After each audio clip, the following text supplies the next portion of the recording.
Hi friends, ಈಗ ನಾವು ಸುಲಭವಾದ ಟಿಫಿನ್ ಕ್ಯಾರಿಯರ್ ಬ್ಯಾಗ್ ಕಟ್ ಮಾಡೋದು ಹಾಗೂ ಸ್ಟಿಚ್ ಮಾಡೋದನ್ನು ಹೇಳಿಕೊಡ್ತಿದ್ದೇನೆ.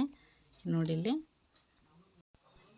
11 ಇಂಚು ಅಗಲ, ಉದ್ದ 9.5 ಇಂಚ್ ಇಂಥದ್ದನ್ನು 2 ಪೀಸಾಗಿ ನಾವು ಕಟ್ ಮಾಡಿ ಇಟ್ಕೋಬೇಕು. ಇದರ ಅಳತೆಯಲ್ಲಿ ನಾವು ಒಳಗೆ ಪದರವನ್ನು ಕಟ್ ಮಾಡಬೇಕು. ಹಾಗೂ ಮೇಲ್ಪದರ ಒಂದು ಒಳ್ಳೆಯ ಬ್ಲೌಸ್ ಪೀಸ್ ಇದ್ದರೆ ಅದನ್ನು ಸೇಮ್ ಅಳತೆಯಲ್ಲಿ ಸ್ವಲ್ಪ ಹೆಚ್ಚಾಗಿ ಕಟ್ ಮಾಡ್ಕೊಳ್ಳಿ. ಅದರ ಸ್ಟಿಚ್ ಮಾಡೋಗೆ ಒಳಗೆ ಹೆಚ್ಚು ಕಡಿಮೆ ಆಗ್ತದೆ. ಈ ಥರ 3 ಪದರ ಬರುವ ಥರ ಕಟ್ ಮಾಡಿ ಇಟ್ಕೊಳ್ಳಿ.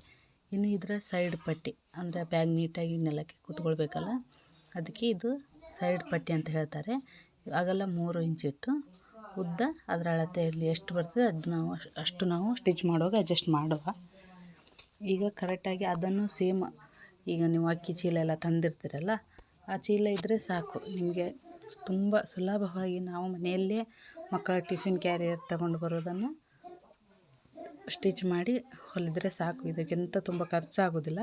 ನೋಡಿ, ಇದೆರಡು ಮೇಲೆ ಹಿಡಿಯುವ ಹ್ಯಾಂಡ್ ಬ್ಯಾಗನ್ನು ಮಾಡಲಿಕ್ಕೆ ಬೇಕಲ್ಲ, ಕೈಯಲ್ಲಿ ಹಿಡ್ಕೊಳ್ಳಿಕ್ಕೆ.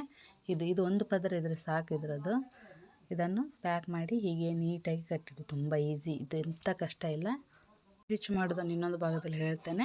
ಪೂರ್ತಿಯಾಗಿ ಸ್ಟಿಚಿಂಗನ್ನು ನಾನು ಇನ್ನೊಂದು ವಿಡಿಯೋದಲ್ಲಿ ಹೇಳ್ತಿದ್ದೇನೆ. ಅಲ್ಲಿಯ ತನಕ ಶೇರ್ ಮಾಡಿ, ಲೈಕ್ ಮಾಡಿ, ಕಮೆಂಟ್ ಮಾಡಿ. ನಿಮಗೇನು ತಿಳಿದಿಲ್ಲೋ ಅದನ್ನು ವಾಪಸ್ ನನಗೆ ಕಮೆಂಟ್ ಮಾಡಿದರೆ ತಿಳಿಯುತ್ತೆ. Thank you friends.